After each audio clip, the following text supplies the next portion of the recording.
At Thanksgiving, my parents gave every grandchild dessert and cash envelopes except my son. My mother smiled and said, "He didn't earn it." When I left without a scene, my parents tried to take my house and report me as unstable. I responded once, "Hey Reddit, my parents always played favorites, and I learned early not to expect much from them. I built my own life, kept my head down, and thought that would be enough. Turns out it wasn't. Before it all blew up, here's how it started. My name's Sean. I'm in my late 30s and work in operations for a mid-sized company. It's steady work that pays the bills and stays at work. I live a quiet life with my son, Tucker. He's 9. I'm divorced. I own my place. No chaos there. The chaos is my family. My parents are Valerie and Jack. I have a sister, Sophie, and a brother, Peter. Peter's fine. We'll get to him later.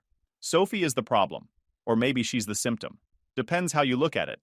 From the outside, Sophie is the golden child. From the inside, she's barely keeping things together. Divorced, buried in debt, always between plans, always needing help. She lives close to our parents and leans on them constantly. Rent gaps, school expenses, emergencies that somehow come up every few months. Valerie and Jack cover it. They always have. And because they cover it, they feel entitled to manage everyone else too. I don't ask them for money. Haven't in years. That alone makes things tense. Thanksgiving this year was at my parents' house. Same setup as always. Tucker and I showed up early because he wanted to help. He'd spent most of the week making cranberry sauce from scratch, not canned. He looked up recipes, argued with me about sugar levels, took it way too seriously. He was proud of it. We walked in with the dish covered in foil, still warm. Tucker went straight to Valerie and told her he made it himself. She smiled, nodded, said, "That's nice," and set it on the counter. A little later, when people started moving around, it disappeared. I didn't see exactly what happened. I just noticed it wasn't there anymore.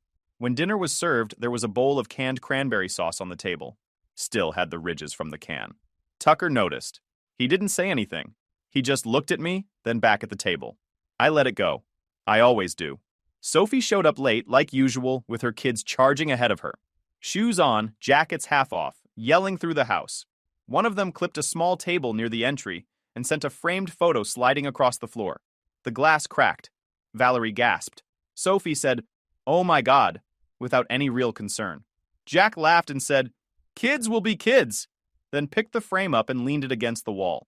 Tucker was on the couch with his handheld game, volume off, just keeping busy. Valerie noticed and snapped at him right away. Said he was being antisocial. Asked why he couldn't go play with his cousins. Told him it was rude to sit there like that when family was around. I pointed out he'd tried earlier and got brushed off.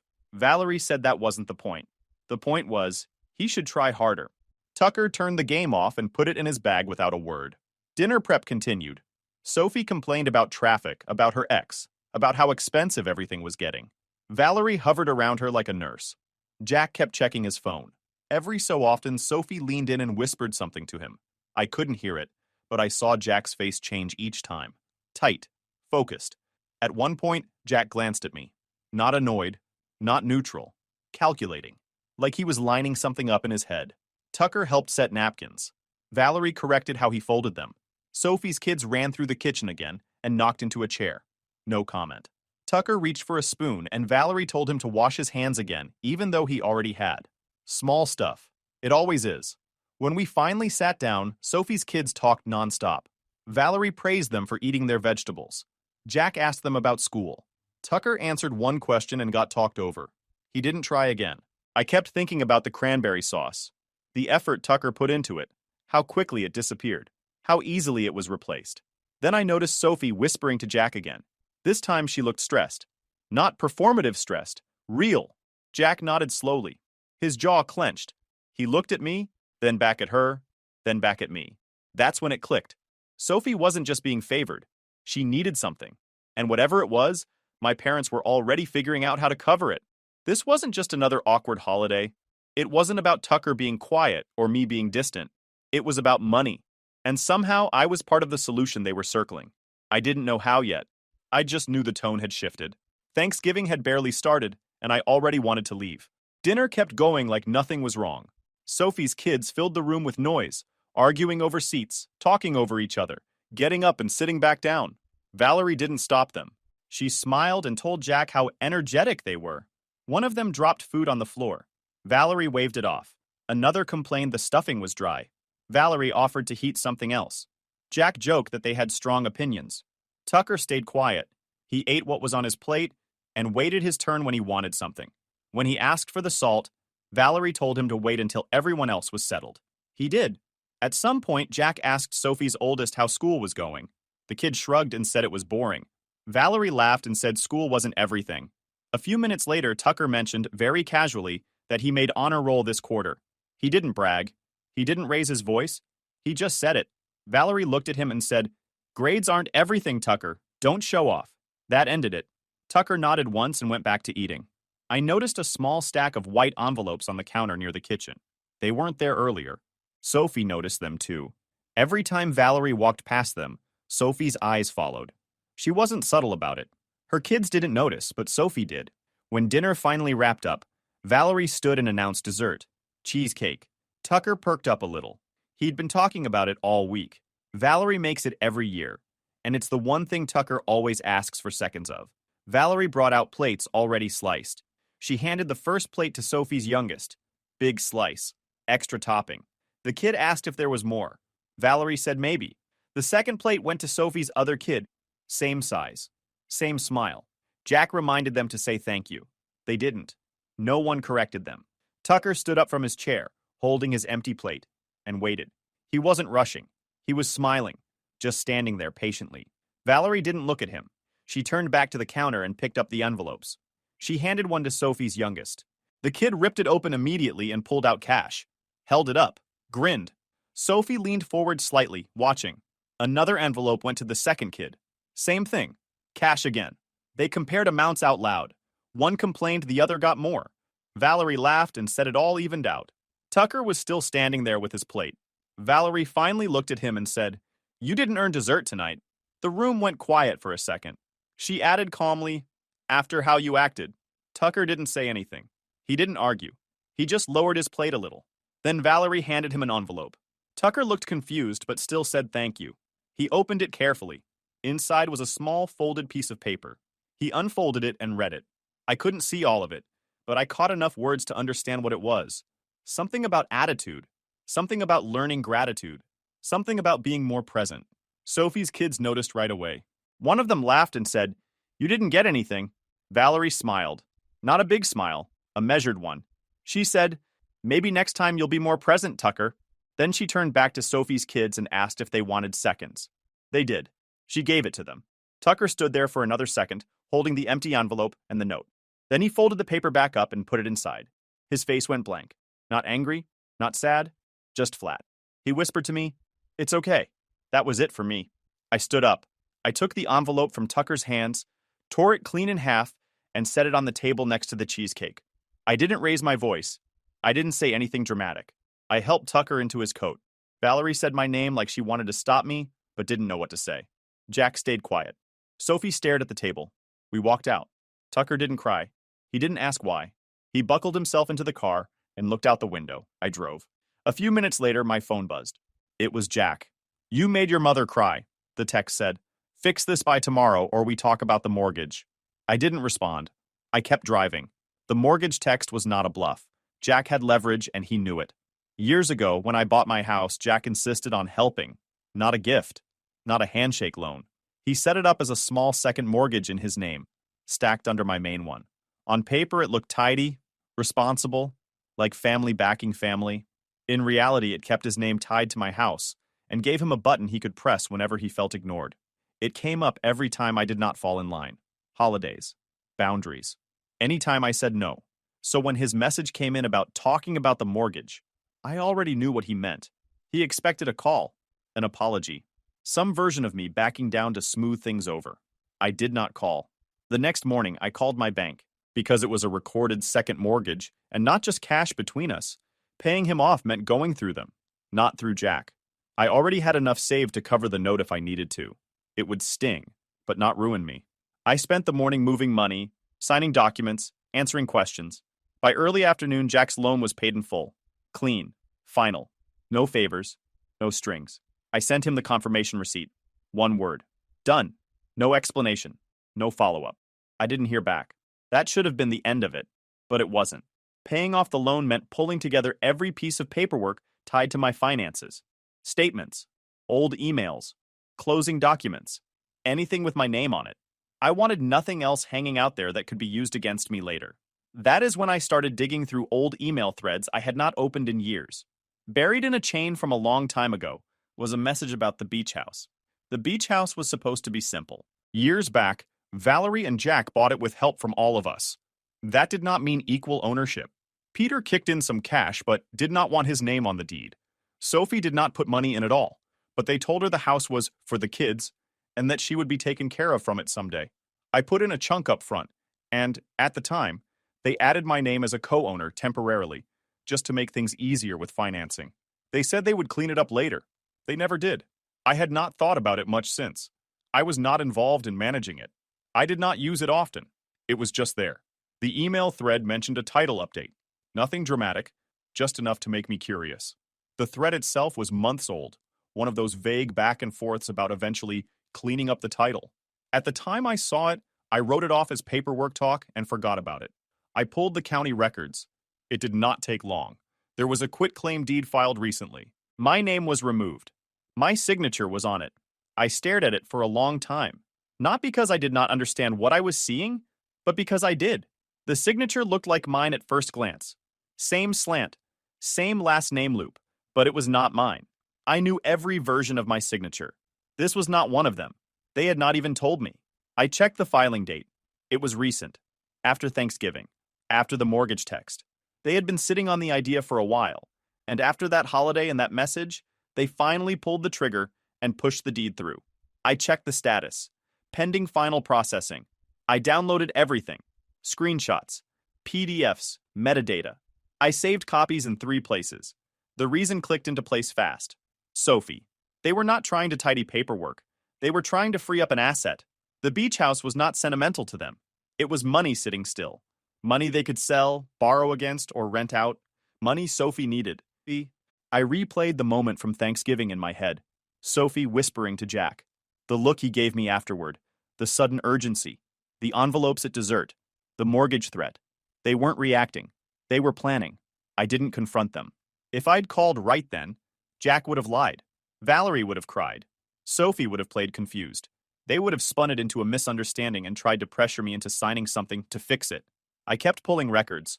I checked past filings. I looked at the notary information attached to the deed. I noted the dates and locations. I didn't do anything dramatic.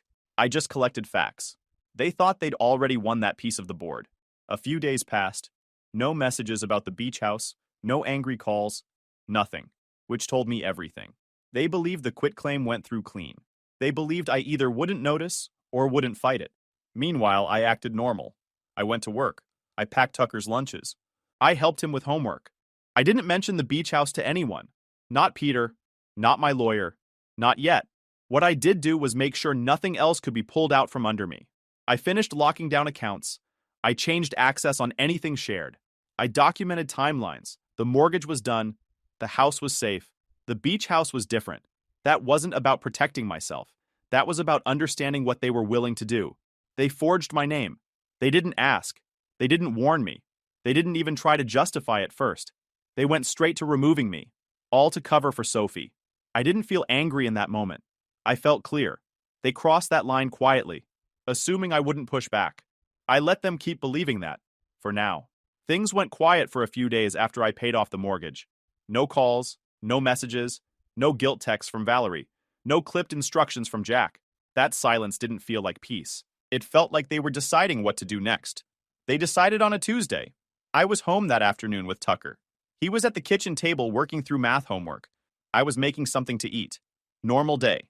No raised voices. No tension. The knock on the door was firm and official. Not angry, not casual. When I opened it, there were 2 people standing there. A uniformed police officer and a woman who introduced herself as a social worker. They asked if I was Sean and if Tucker lived there. They told me they were there to do a welfare check. An anonymous report had come in expressing concern about my stability. The caller said I'd been drinking heavily, that Tucker was being neglected, and that the home environment might not be safe. I didn't argue. I stepped aside and let them in. The house was clean, not staged, just normal. Tucker's backpack by the door, Homework spread out on the table. Fridge stocked. No smell, no mess. They asked Tucker a few questions in front of me, then a few alone. He answered honestly. About school, about dinner the night before, about his room. I could see him getting nervous. His voice got quieter. He kept glancing at me like he was checking if he was doing something wrong. The officer asked me if I'd been drinking. I said no. He asked if I owned any weapons. I told him what I had and where it was stored. The social worker took notes. They didn't stay long. The officer eventually said something like, "Everything looks fine here?" The social worker nodded and thanked me for my time. They gave me a card and a report number and said they would close it out. They left. The whole thing took maybe 20 minutes. It felt much longer to Tucker. Later that night, after Tucker went to bed, I called the non-emergency number on the card. I gave them the report number and asked for a copy for my records. A day later, I had the write-up in my inbox. It was not truly anonymous. The version they sent me listed the originating phone number at the top. I did not look closely at it right away. I just saved it with everything else. After they were gone, he sat at the table and stared at his math sheet. He didn't pick up his pencil. He asked if he did something wrong.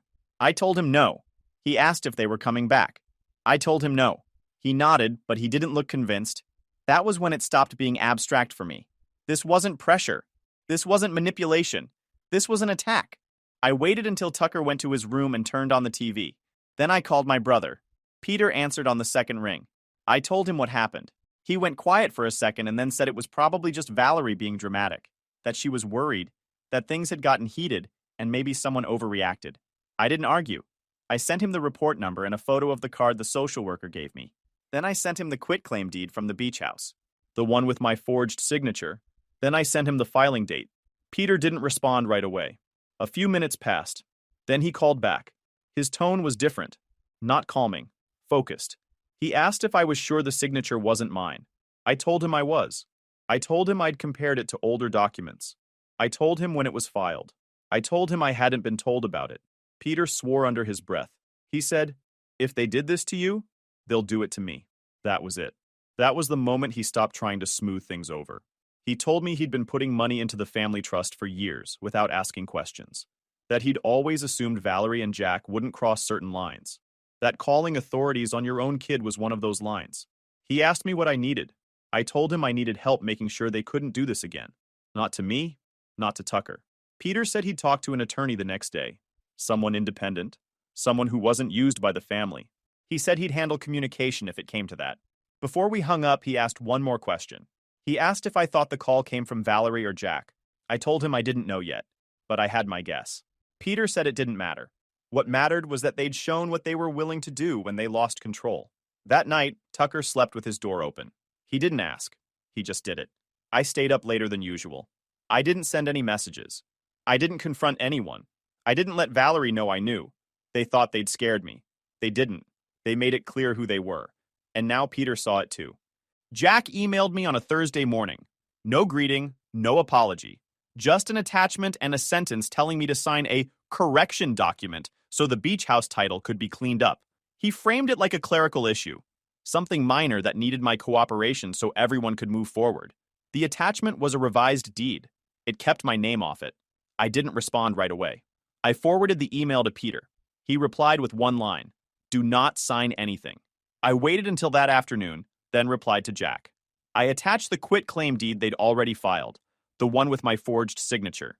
I also attached a short note from a legal consultant Peter had connected me with, confirming the signature did not match my known records and would be treated as a fraudulent filing if pursued. I didn't threaten.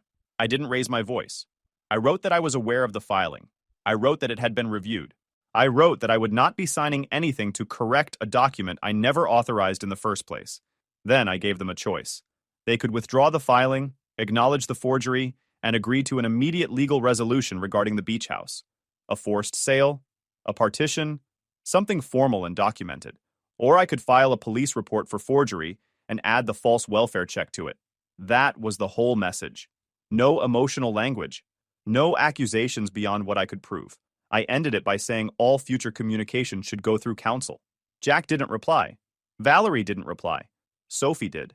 She called me less than an hour later. I almost didn't answer, but I wanted to hear it from her. She didn't start angry. She started panicked. She asked what I'd done. She said Jack was furious. She said Valerie was crying. She said I was blowing things up over nothing. I told her it wasn't nothing. That's when the tone changed. She stopped pretending. She told me she was in trouble. Real trouble. She said she'd been juggling credit cards and short-term loans for months. She said her divorce settlement didn't cover what she thought it would. She said she'd promised money she didn't actually have. She admitted she'd told someone she'd have access to beach house money by summer, either from a sale or rental income. She said it like it was obvious. Like, of course that was the plan. She said she needed my name off the house, that Jack and Valerie were supposed to handle it, that I was never supposed to notice. She said, "You don't even use it." I told her that wasn't the point. She said she needed time. She asked me to let them fix it quietly. She said if I just signed the correction, everything would calm down and no one would get hurt. I told her no.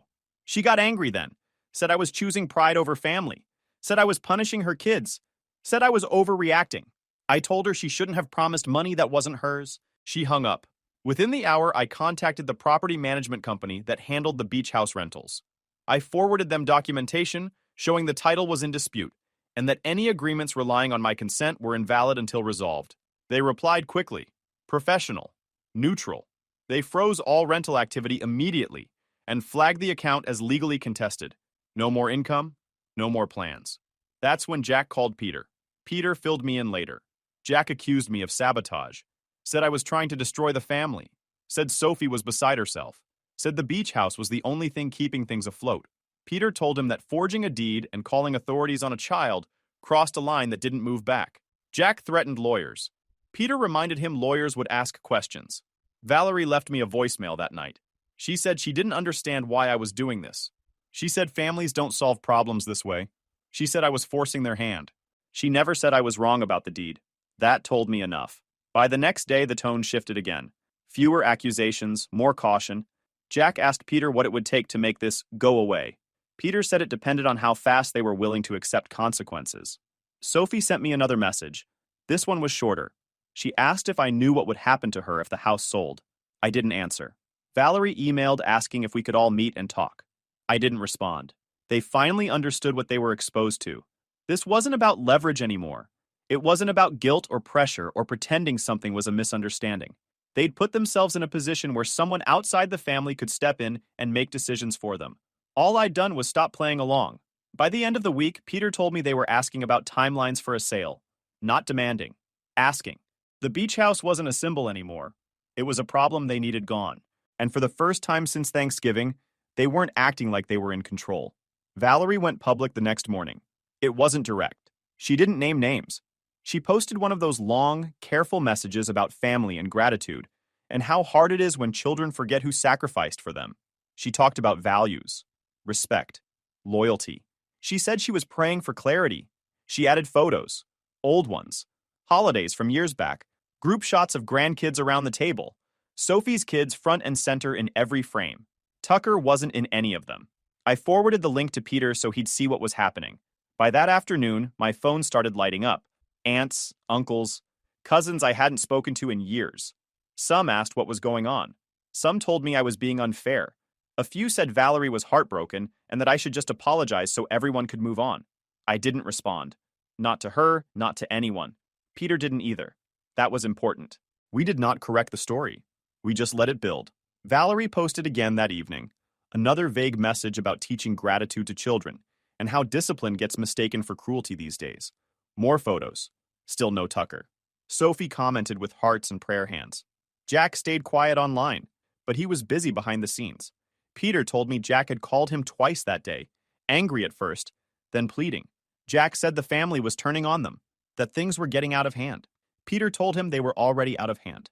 The next day, another cousin messaged me directly and said Valerie told everyone I was keeping Tucker away to punish her, that I'd gone nuclear over discipline, that I was trying to take money from the family. I didn't reply. Instead, Peter and I agreed it was time to end the guessing. There was a family group chat that included most of the extended family. It had been quiet since Thanksgiving. Peter asked if I was okay with him posting something there. I told him yes. He posted one thing, a screenshot. It was from the copy of the welfare check report I had requested. Not the whole document. Just the part at the top that listed the originating phone number. Valerie's number. Clear as day. No commentary. No explanation. Just the screenshot. The chat went silent. No typing bubbles. No reactions. Nothing. 10 minutes later, Peter got a call from Jack. Jack didn't yell this time. He sounded scared. He asked Peter to take the screenshot down. He said people were misinterpreting it. He said Valerie never meant for it to go that far. Peter told him it had already gone that far. Jack tried to pivot. He said families don't solve problems in public. That night, Valerie deleted her posts. The damage was already done. The next day, Jack's tone changed completely. He stopped accusing. He started negotiating. He asked what it would take to close this chapter. Our Peter told him the only way forward was to resolve the beach house issue cleanly and quickly. Jack asked if that meant selling. Peter said yes. Within a week, paperwork started moving. Not aggressively. Carefully. The kind of careful people get when they realize lawyers and police reports are no longer theoretical. The beach house went on the market quietly. No announcement. No listing shared with family. Valerie stopped posting altogether. The sale moved faster than anyone expected. They priced it to move. They needed it gone. When it closed, the effect was immediate. The beach house had been more than a property. It was their buffer, their fallback, their way to keep cash flowing without touching retirement accounts. Losing it meant everything tightened. Peter told me Jack admitted they couldn't keep helping Sophie anymore, that they'd already stretched themselves too far, that the sale proceeds were spoken for covering other things. Sophie did not take that well. She called Valerie screaming. She called Jack, accusing them of ruining everything. She said they promised her access. She said they told her it was handled. She said she'd already committed money she didn't have. She turned on them fast. According to Peter, she said this whole thing was their fault, that if they'd just kept control of me, none of this would have happened, that they'd scared me when they should have leaned on me. Valerie cried. Jack got angry. Sophie stopped answering their calls after that.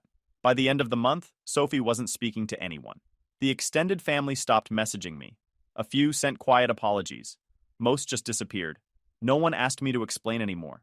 I didn't feel victorious. I felt tired. But there was something else under it. Relief. The noise was gone. No more posts. No more pressure. No more attempts to reframe what happened. They finally understood that pushing further would only make things worse for them. They'd crossed too many lines. And they knew it. That was scorched earth. Not because I burned anything down, but because there was nothing left for them to use against me. The beach house sold in early spring. There wasn't a family announcement. No group email. No bittersweet post from Valerie about closing a chapter. It just happened. Paperwork moved, signatures got notarized, and the property was gone. Peter handled most of the communication. I didn't speak to Jack or Valerie during the process. I didn't need to. The deal was simple. Sell, split what was owed to each owner, and stop trying to play games with the title. When the sale finalized, my portion hit my account a few days later. Because I was the only kid on the title, the split was simple. My share and theirs. Peter had never wanted his name on the deed, and Sophie had never put a cent in. Only expectations. I didn't celebrate. I didn't buy anything. I didn't tell anyone outside Peter. I set up a protected trust for Tucker. Not the kind of family trust my parents used like a leash. Something basic and locked down. It was for Tucker's future. School. A first car. Whatever he ends up needing. It couldn't be touched by anyone else, and it didn't depend on me being on good terms with anybody. That money was the last thread I had tied to them. Once it moved into something clean, it stopped being about them. Sophie didn't take the sale well. At first, she tried to keep acting like she was still aligned with Valerie and Jack. She'd show up to their house, bring the kids, let Valerie play grandparent of the year in front of them. But when the beach house money didn't turn into a rescue plan for Sophie, the tone changed fast. Peter heard it more than I did. Sophie started calling them bitter, calling them selfish, saying they ruined her life.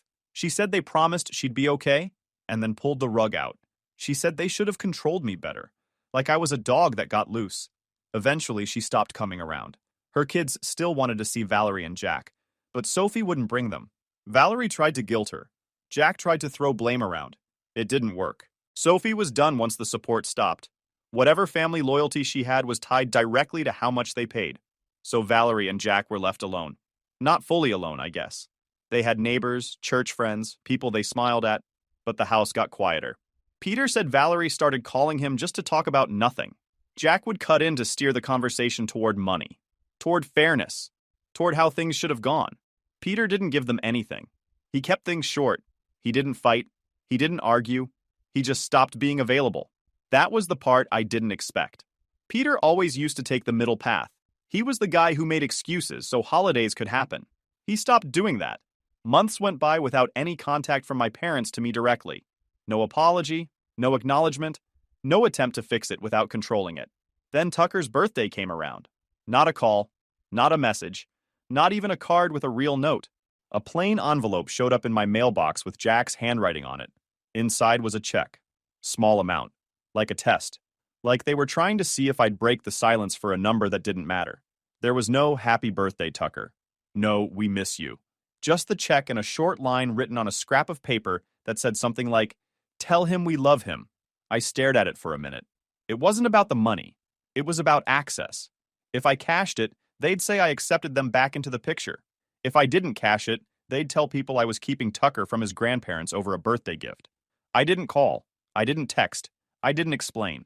I wrote return to sender across the front of the envelope and put it back in the mailbox. Tucker never saw it. Life stayed quiet after that. No welfare checks, no weird paperwork, no cousins asking if I hated my parents, no Valerie posts about gratitude, no Jack threats, nothing. That's what I wanted. By the time Thanksgiving rolled around again, it wasn't even a debate. Tucker didn't ask about going to Valerie and Jack's house.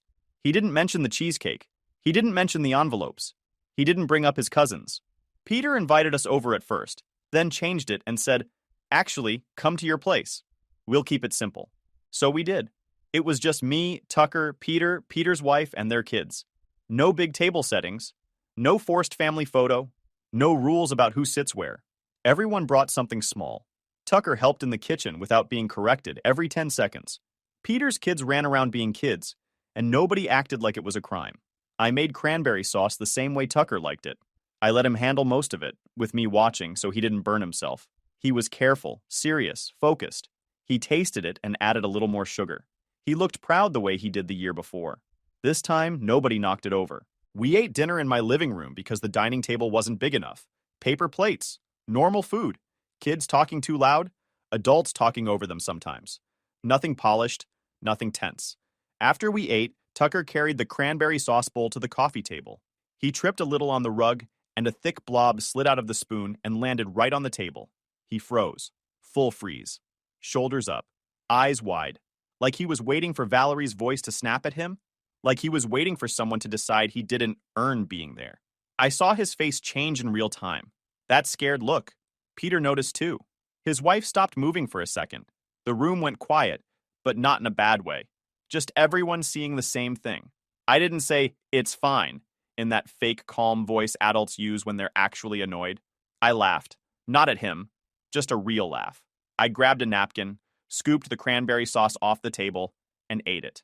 Tucker blinked like he didn't understand what just happened. Then he let out this shaky little breath and smiled. Not a polite smile. A real one.